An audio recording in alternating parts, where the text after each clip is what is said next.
fucking hoes and popping pills, man, I feel it's like a rock star. I've been fucking hoes and popping pills, man, I feel it's like a rock star.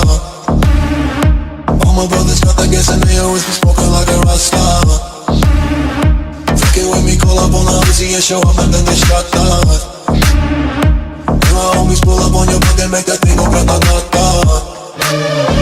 Switch my waking back in black and started saying rest in peace to Bon Scott.